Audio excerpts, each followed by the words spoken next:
지금부터 내가 해주는 얘기 들어주겠니? 할렐루야. 금요 기도의 시간에 나오신 여러분을 환영하고 축복합니다.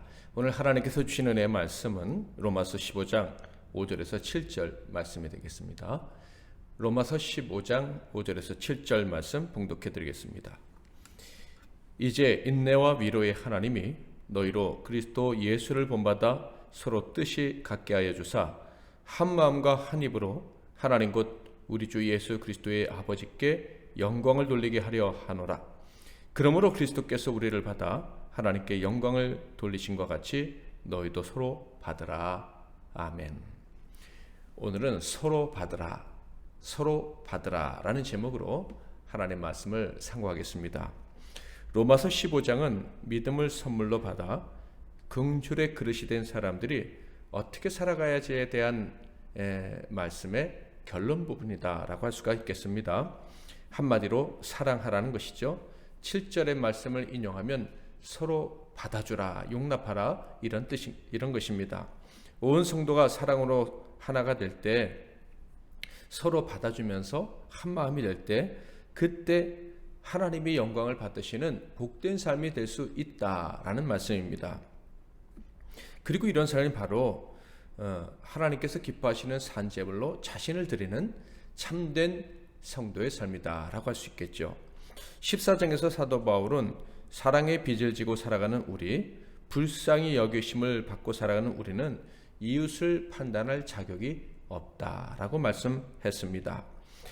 사랑이 빚진 자에게 나타난 당연한 생활 방식이 바로 이웃을 판단하는 것이 판단하지 않고 살아가는 것이다 라고 말씀을 한 것입니다. 우리는 빚을 갚기에 시간과 능력이 현저하게 부족합니다. 그러니 당연히 형제를 미워할 시간, 비판하며 공격하며 살아갈 시간이 우리에게 없는 것이죠. 그것은 불가능한 일이다 라고 할 수가 있겠습니다. 14장에 이어진 15장에서는요, 비판을 금할 뿐만 아니라 약점을 대신 감당하기까지 사랑해야 된다라고 교훈을 하고 있습니다. 그러니까 비판하지 말라라는 이 부정적인 측면에서 사랑을 14장에서 얘기했다면 15장에서는 더욱더 긍정적이고 적극적으로 어떻게 사랑해야 되는지를 가르쳐주고 있는 것입니다. 15장 1절 말씀을 볼까요? 믿음이 강한 우리는 마땅히 믿음이 약한 자의 약점을 담당하고 자기를 기쁘게 하지 아니할 것이라. 1절 말씀을 통해서 우리가 분명히 알아야 될 것이 있습니다. 그것은요, 남을 비판하는 사람은 바로 이기적인 사람이다 라는 것입니다. 남을 비판하는 이유는 바로 이기심이 발동했기 때문이다 라는 말씀을 1절 말씀에서 우리는 눈치챌 수가 있습니다. 남을 비판하는 사람은요, 자기의 기쁨 때문에 그런 행동을 한다라고 사도 바울이 말하고 있는 거예요. 맞습니다. 사람들이 남을 비판하는 이유는 이기적인 목적 때문입니다. 자신이 더 옳다는 것이 증명될 때 느끼는 그 희열, 그것을 사랑하기 때문에 함부로 이웃을 비판하는 것이고 함부로 형제를 비난하는 것입니다.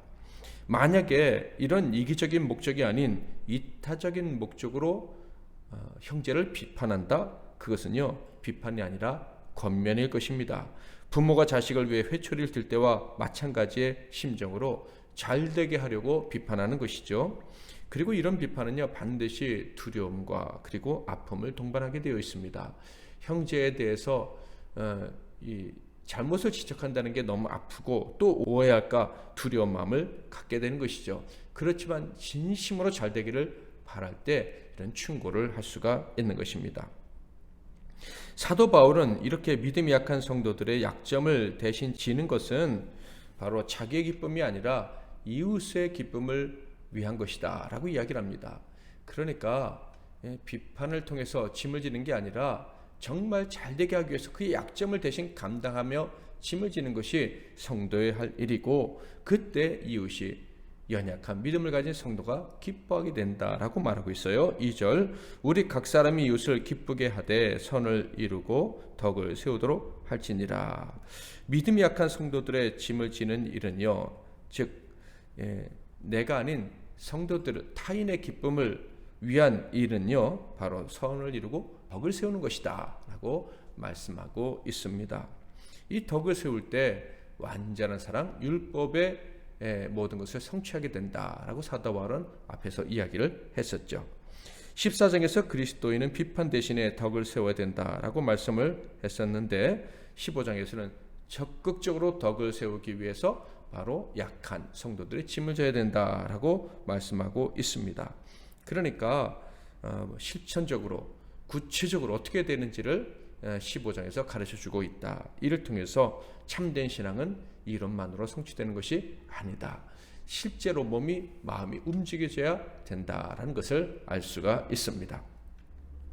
자, 그렇다면 여기서 우리가 반드시 받아야 될 교훈이 있겠죠. 진정한 교인이라면 구원받은 참 성도요, 긍휼의 그릇이요, 율법의 완성을 이룰 수 있는 사랑을 하게 된 성도라면 반드시 나는 누구의 짐을 져줘야 될까? 이 부분에 대해서 늘 생각하며 살아야 한다는 것입니다.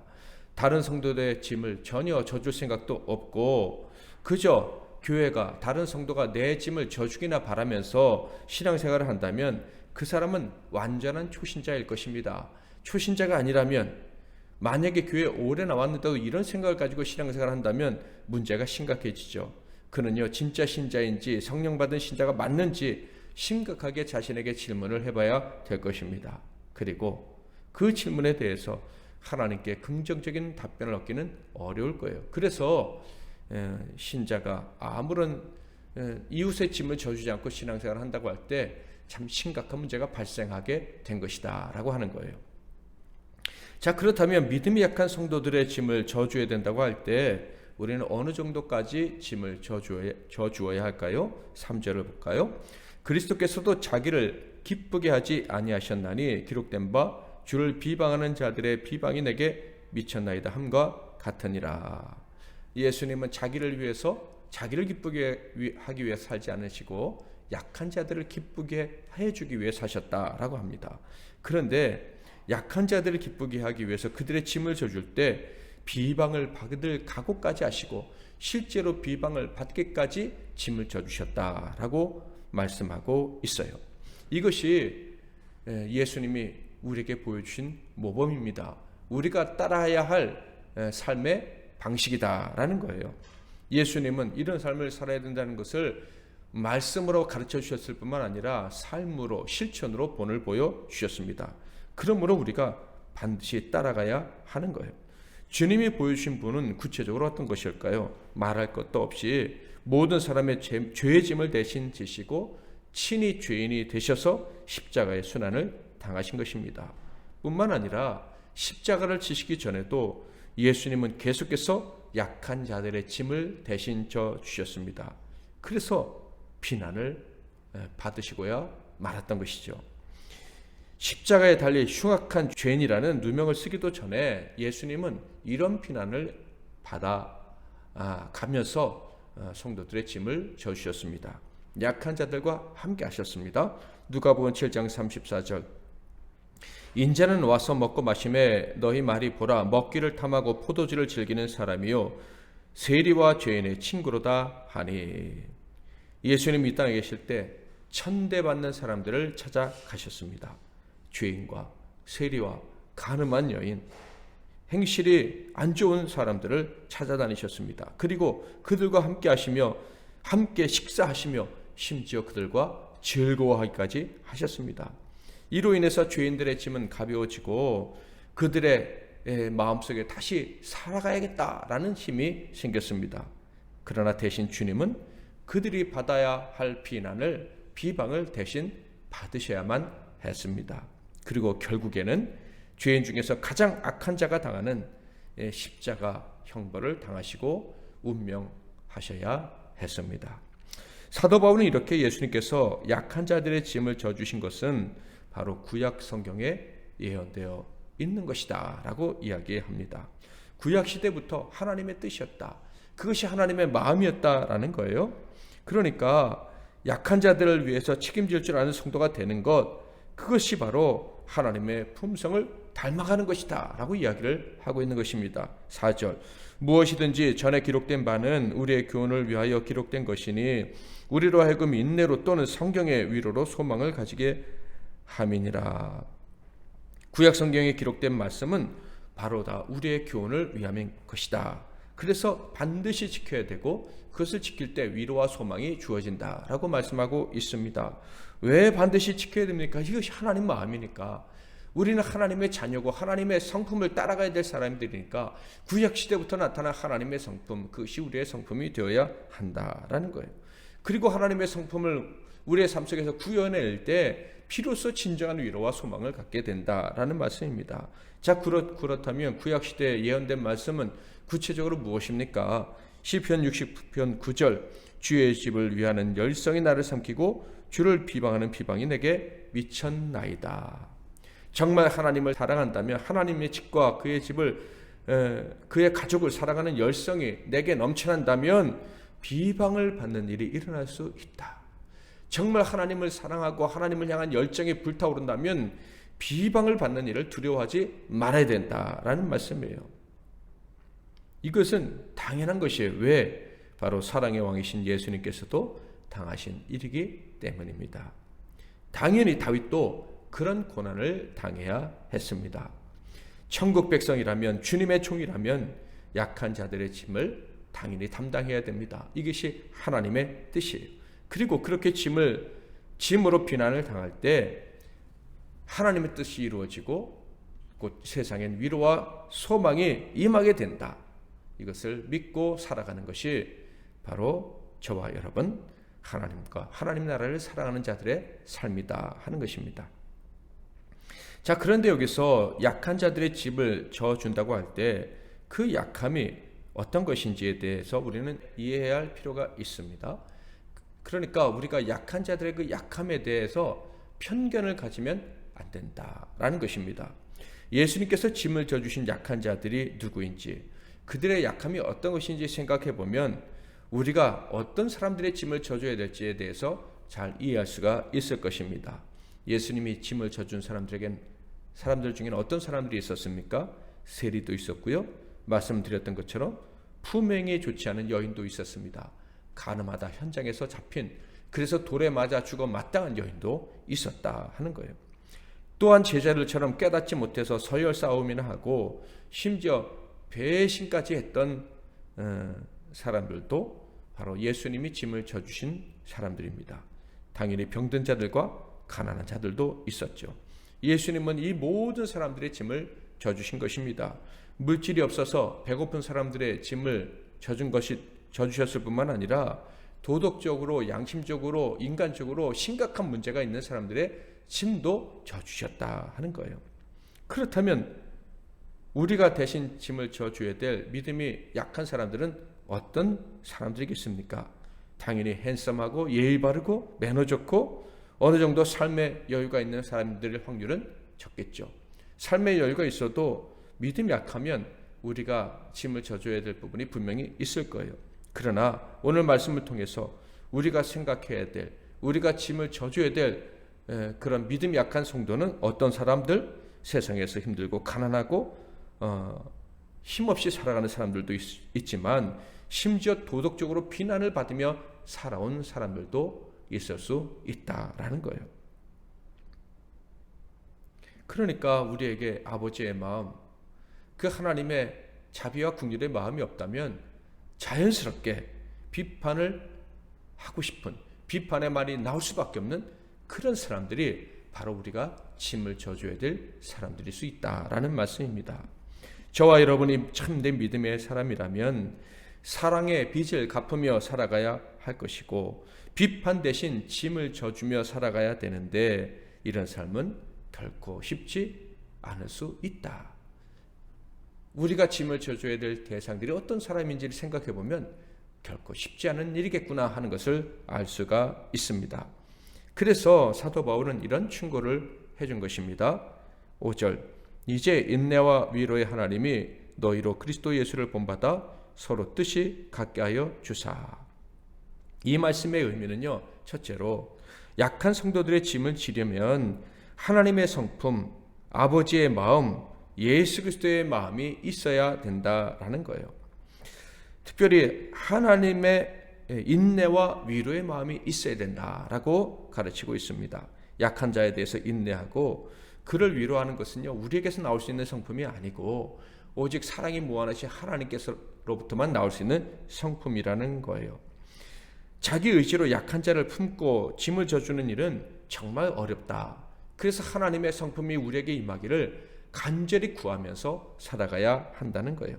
약한 자의 형편을 이해하고 그들의 중심과 형편을 제대로 보는 것, 우리 자연인들에게는 불가능한 일입니다. 나아가 짐을 져주는 일은 더더욱 어려운 일인 거예요.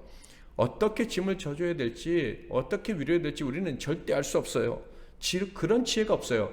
그래서 하나님의 지혜, 하나님의 성품이 우리에게 임하기를 간구해야 하는 거예요. 또한 이 말씀에 담겨져 있는 중요한 의미는요, 약한 성도들의 짐을 져주는 일은 혼자 할 수 있는 일이 아니라는 것입니다. 이 말씀에 우리는 큰 위로가 됩니다.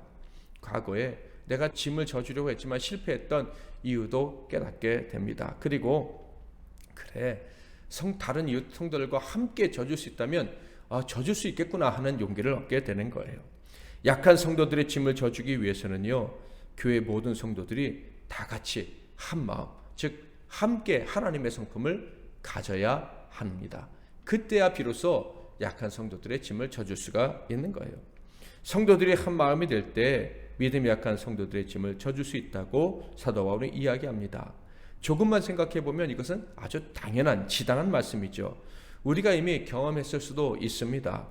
우리가 어떤 약한 성도들을 잘 돌봐서 좀 세워간다라고 생각했는데 어느 날 한 번에 무너져 버리는 경우를 종종 만나게 됩니다. 아마 그런 경험들 다 해봤을 거예요.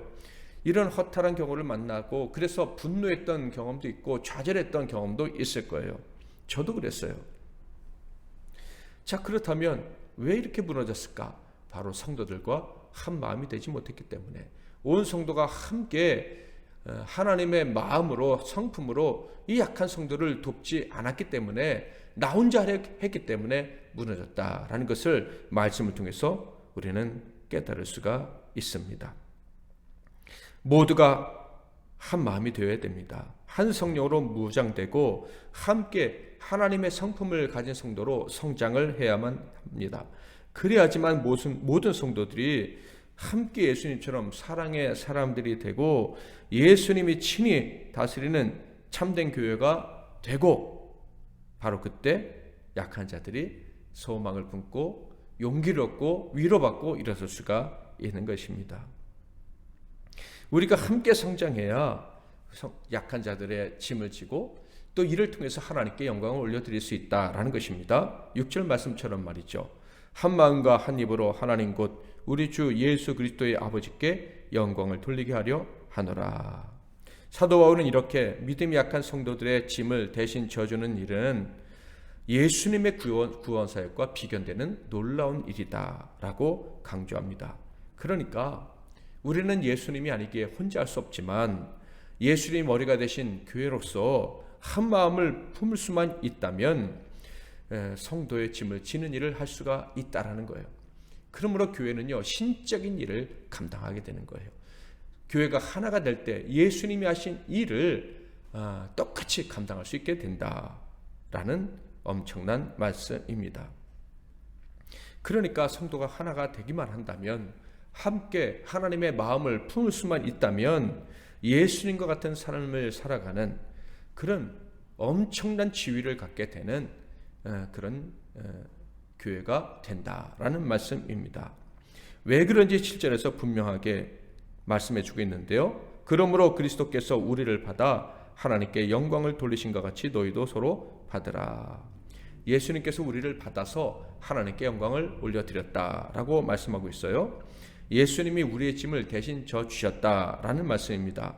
이사야 53장에서 바로 그것을 아주 극적으로 잘 표현해 주고 있죠. 예수님의 모습 한번 읽어볼까요? 4절, 5절, 6절. 그는 실로 우리의 질고를 지고 우리의 슬픔을 당하였거늘 우리는 생각하기를 그는 징벌을 받아 하나님께 맞으며 고난을 당한다 하였노라. 그가 찔림은 우리의 허물 때문이요 그가 상함은 우리의 죄악 때문이라.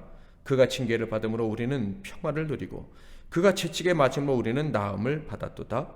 우리는 다 양 같아서 그릇 행하여 각기 제 길로 갔거늘 여호와께서는 우리 모두의 죄악을 그에게 담당시키셨도다. 주님이 우리를 받아주셨기에, 짐을 대신 져주셨기에 우리가 의인이 될 수 있었습니다. 주님이 이렇게 우리를 받아주셔서 하나님의 뜻이 이루어진 것입니다. 즉 하나님의 영광이 나타나게 된 것입니다. 마찬가지로 우리가 서로 받으면, 우리가 서로 짐을 져주면 하나님께 영광이 되는 거예요. 예수님이 하나님께 영광을 올려드리신 것처럼 우리도 하나님께 영광을 올려드릴 수 있게 되는 것입니다. 그러니까 정말로 예수님을 닮기 원하는가? 참 제자가 되기를 원하는가? 그렇다면 우리는 하나님의 성품이 우리의 성품이 되기를 구해야 합니다. 하나님의 인내와 하나님의 위로가 우리의 성품이 되기를 간절히 기도해야 하는 것입니다. 그리고 그 성품이 우리에게 주어질 때 약한 자들의 짐을 대신 질 수가 있는 것입니다. 인내로 짐을 져주고 불쌍히 여기는 마음, 즉 위로자의 마음으로 그들의 짐을 져줄 수가 있는 것입니다. 또한 중요한 것은요, 이 짐은 절대 예수님처럼 혼자 질 수 있는 짐이 아닙니다. 교회가 질 수 있는 거예요. 그래서 예수님을 닮기 원하는 우리 참제자가 되기를 원하는 우리는요, 우리 혼자 짐을 질 수 없다는 것을 겸손히 인정하고 함께 짐을 질 동력자들을 구해야 하는 거예요. 교회가 함께 짐을 질 수 있게 달라고 하나님께 부르짖어야 한다는 거예요. 그래서 언제나 나 말고 다른 성도들을 위해서 기도하고 다른 성도들이 하나님의 성품을 갖게 해달라고 기도해야 하는 것입니다. 교회 공동체가 한 마음을 품게 해달라고 간구해야 되는 것입니다. 그리고 바로 그때 우리는 서로 받고 약한 자들도 받고 그리고 예수님처럼 하나님께 영광을 올려드리게 되는 것입니다. 이렇게 모든 성도들이 같은 마음, 모두가 하나님의 성품을 갖게 된다는 것은 아무리 강조해도 지나치지 않는 중요한 일입니다. 교회는요, 절대 한두 사람의 영에 의해서 유지될 수가 없습니다. 교회는 머리 대신 그리스도와 지체인 성도들로 구성되어 있는 유기체입니다. 그러므로 함께 일을 할 수가 있지, 지체 혼자서 일을 할 수 있는 그런 공동체, 그런 유기체가 아닌 거예요. 모든 지체가 머리 대신 주님과 같은 성품을 갖게 될 때 그때 제대로 작동할 수가 있는 거예요. 그때 제대로 약한 성도를 품을 수가 있고 위로할 수가 있고 소망을 줄 수가 있고, 그를 통해서 서로가 받아주면서 예수님이 우리를 받아주신 것처럼 받아주어 하나님께 영광을 돌릴 수가 있는 것입니다. 이 사실을 안다면, 그리고 참된 교회를 원한다면 우리는 절대 형제를 비판할 수가 없겠죠. 반드시 모든 성도가 예수님과 같은 마음, 하나님의 마음을 갖기를 소망하며 서로를 위해 기도하는 일에 힘쓸 수밖에 없겠죠. 그리고 사도 바울이 말한 대로 모든 지체가 한 마음과 한 뜻이 되기 위해서 애쓸 수밖에 없는 것입니다. 이래서 결국 우리는 그리스도의 성품을 가진 아름다운 지체들이 가득한 교회가 되는 것입니다. 하나님의 성품이 인내와 위로라면 예수의 성품은 어떤 것일까요? 빌립보서 2장 5절 7절 너희 안에 이 마음을 품으라고 그리스도 예수의 마음이니 그는 근본 하나님의 본체시나 하나님과 동등됨을 취할 것으로 여기지 아니하시고 오히려 자기를 비워 종의 형체를 가지사 사람들과 같이 되셨고, 예수님의 성품은요, 다른 이들과 같이 되려는 마음입니다. 하나님이 인내하시면서 우리를 위로해 주십니다. 그리고 그가 보내신 예수는요, 사람이 되신 예수는요, 우리와 같아지심으로 우리의 짐을 대신 져주시고 우리를 위로하시고 구원해 주시는 거예요. 그러므로 참된 성도로서, 예수의 제자로서 약한 신자들의 짐을 져주기 원하는 성도라면 당연히 예수님의 성품을 갖기를 소망해야 합니다. 다른 성도들과 동등한 존재가 되기를 소망하고요, 다른 성도들보다 더 낮아지길 원하는 거룩한 열정을 가지고 살아가야 한다는 것입니다. 예수님처럼 모든 이들과 함께하기 위해서 자신을 포기하고 낮추려는 태도가 필수적이다 하는 것입니다. 사도 바울은 예수님께서 어떻게 살아가셨는지, 이웃에 대해서 어떻게 겸손히 낮아지시고 그들과 함께하려는 태도를 어떻게 보이셨는지 우리에게 잘 설명해 줍니다. 8절과 9절. 내가 말하노니 그리스도께서 하나님의 진실하심을 위하여 할례의 추종자가 되셨으니 이는 조상들에게 주신 약속들을 견고하게 하시고 이방인들도 그 긍휼하심으로 말미암아 하나님께 영광을 돌리게 하려 하심이라. 기록된 바 그러므로 내가 열방 중에서 주께 감사하고 주의 이름을 찬송하리로다 함과 같으니라. 예수님은 율법이 아닌 은혜로 복음으로 구원을 얻게 하려고 이 땅에 오셨습니다. 율법을 완성시키려 오셨습니다. 율법 없이 구원할 수 있는 길을 열어주시려 오셨습니다. 그런데 예수님이 이 땅에 오셨을 때 예수님이 사랑하시는 많은 사람들은 여전히 율법만 중시하고 복음을 거절했습니다. 주님은 율법만이 최고인 줄 아는 그 약한 자들도 구원하시기를 원하셨습니다. 이방인도 구원하시지만 이 유대인들, 율법이 전부인 줄 아는 이 유대인들도 구원하시고 교회로 세우시려고 이 땅에 오셨다라는 거예요. 그래서 어떻게 하셨습니까? 바로 그들과 같이 되시려고 율법에 따라 할례를 받으셨다. 그리고 세례 요한의 세례도 받으셨어요.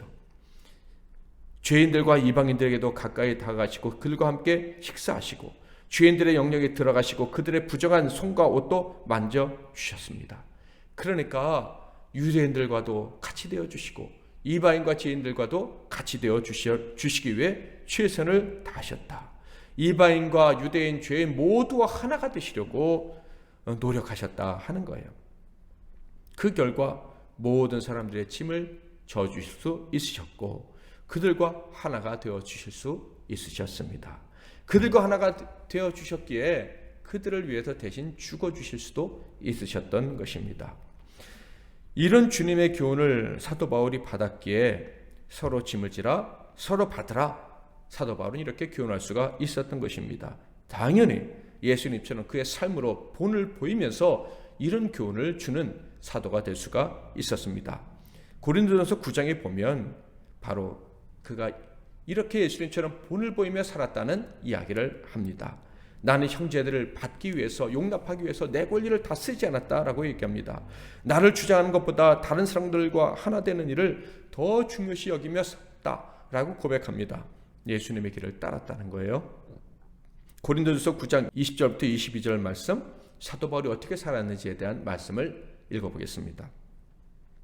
유대인들에게 내가 유대인과 같이 된 것은 유대인들을 얻고자 하며 율법 아래에 있는 자들에게는 내가 율법 아래에 있지 아니하나 율법 아래에 있는 자같이 된 것은 율법 아래에 있는 자들을 얻고자 하며 율법 없는 자에게는 내가 하나님께는 율법 없는 자가 아니요 도리어 그리스도의 율법 아래에 있는 자이나 율법 없는 자와 같이 된 것은 율법 없는 자들을 얻고자 함이라. 약한 자들에겐 내가 약한 자와 같이 된 것은 약한 자들을 얻고자 하며 내가 여러 사람에게 여러 모습이 된 것은 아무쪼록 몇 사람이라도 구원하고자 함이니. 이제 오늘의 말씀, 나아가 로마서를 정리할 때가 되었습니다. 로마서 15장 오늘 나눈 말씀 이후의 말씀은 이제 안부를 묻는 글이에요. 그러므로 오늘 이 말씀이 로마서의 결론 부분이다라고 할 수가 있겠습니다. 결론은 이것입니다. 믿음의 사람들이란 오직 하나님의 은혜와 사랑으로, 즉 불쌍히 여기심으로 구원을 받은 사람들이다. 그리고 그들의 삶이란 받은 은혜와 사랑을 불쌍히 여겨주심을 기억하고 그것에 대해서 보답하며 살아가는 삶이다라는 거예요. 그래서 믿음으로 의롭게 된 사람들은 오직 사랑의 빚진 자, 사랑의 빚을 갚기 위해서 살아가는 사람들이다라는 거예요. 사랑의 빚을 갚으며 살아가는 삶은 주일만 이루어지는 것이 아니라 매일 이루어져야 한다. 이것이 바로 성도들이 드릴 참된 예배다. 빚을 갚으며 살아가는 삶이 예배자의 삶이다라는 것입니다. 그리고 이렇게 빚을 갚으며 살아가는 삶의 구체적인 모습은 어떤 것이냐? 나와 생각이나 습관이 같지 않은 다른 사람이라 나보다 약한 사람들을 함부로 비판하지 않고 비판하는 대신에 받아들이고 짐을 져주며 살아가는 것이다 라는 거예요. 심지어 비난을 받더라도 짐을 져주는 것이 사랑의 빚진 자, 은혜로 구원받은 자의 삶이다 라고 가르치고 있습니다. 또한 이렇게 짐을 져주는 삶을 살아가야 되는데 이 짐을 지는 삶은 결코 혼자 할 수가 없고 혼자서 완성할 수 있는 일이 아니다. 그래서 다른 성도들, 교인들과 한 마음이 되어야 된다라고 가르칩니다. 한 마음이 되기 위해서는 하나님의 성품, 그리스도의 성품을 가져야 되는데, 이 성품이 나에게만 있는 것이 아니라 온 성도들에게 있기를 구하고 기도해야 되며, 결국 그래서 하나가 될 때 사랑의 빚을 갚으면서 약한 자들의 짐을 지면서 살아가는 참된 성도가 될 수 있다라는 것입니다. 또 건강한 성도들과 약한 성도들 간에 서로 받아줌으로 짐을 져줄 때 하나님께 영광을 올려드리게 된다. 이것이 성도의 삶이다라는 거예요. 예수님이 우리를 받으시기 위해서 죽기까지 낮아지심으로 하나님께 영광을 올려드린 것처럼, 하나님의 사랑과 은혜로 구원받은 우리가 낮아져서 우리가 서로 받을 때 하나님께 영광을 올려드리는 그런 신적인 삶을 살 수 있다. 이것이 로마서의 결론입니다. 예수께서 사랑으로 우리를 받아주시어 하나님께 영광을 올려드린 것처럼, 우리 MEC 나눔교회 성도 안에 모든 성도들이 서로 받아주되, 특별히 약한 성도들을 받아주어서 하나님께 영광을 올려드릴 수 있기를 축복합니다. 이것이 우리 교회의 결론, 우리 교회가 정말 이렇게 살았다고 하나님께 칭찬받을 때 바로 그 이유가 될 수 있기를 주님의 이름으로 축복합니다. 우리 MEC 나눔교회 성도들은 끝까지 서로 받아주는 교회로 존재해야 할 것입니다. 그래서 하나님께 영광을 올려드려야 할 것입니다. 오늘 밤, 그리고 내일, 그리고 주님 오시는 그날까지 우리는 서로 받아주고, 특별히 약한 자를 받아주어 주님 오실 때 칭찬받는 교회가 될 수 있기를 축복합니다. 사랑하는 자들아, 찬양하고 기도하겠습니다. 사랑하는 자들아, 우리가 서로 사랑하자. 사랑은 하나님께 속한 것이니, 사랑하는 자마다 하나님께로 낫도다. 독생자를 세상에 보내심은 우리를 살리게 하시려 화목제로 보내셨도다. 화목제로 보냈도다.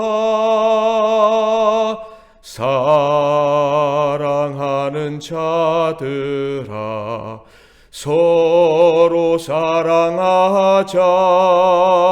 사랑은 하나님께 속한 것이니, 서로 사랑하면, 서로 사랑하면 주께서 우리 안에 거하시리로다. 오늘도 말씀 붙잡고 기도하시고, 또 마음껏 여러분의 기도 제목 가지고 기도하시고, 또 편안한 밤 맞이하시길 바랍니다. 제가 먼저 잠깐 기도하고 이어서 여러분 계속해서 기도하시면 되겠습니다. 기도하겠습니다. 하나님 아버지, 예수 그리스도를 이 땅에 보내주시고 그 예수가 우리의 연약함을 마다하지 않고 받아주심으로 우리가 구원받은 자가 되고 하나님께서 영광 받아주시니 감사합니다. 그 예수의 사랑, 하나님 아버지의 마음 우리에게도 허락해 주신 줄 믿사오니 우리도 서로 받아주면서 특별히 약한 자를 배척하지 않고 비난을 감수하면서까지 받아줌으로 그리스도의 사랑을 이루며 살아갈 수 있도록 은혜 베풀어 주시옵소서. 그런데 우리가 받지 못할 때가 참 많고 우리가 비난하고 비판하고 판단할 때가 많음을 주님 앞에 고백합니다. 우리의 죄악을 용서해 주시옵고 우리에게 다시 그리스도의 영을 부어주셔서 그리스도의 사랑으로 다시 무장되게 하여 주셔서 끝날까지 받으며 하나 되어 하나님께 영광 올려드리며 살아가는 우리가 되게 하옵소서. 그렇게 주님 오신 날까지 영광 올려드리는 MEC 나눔교회 그 거룩한 공동체가 되게 하옵소서. 예수 그리스도의 이름으로 기도하옵나이다. 아멘.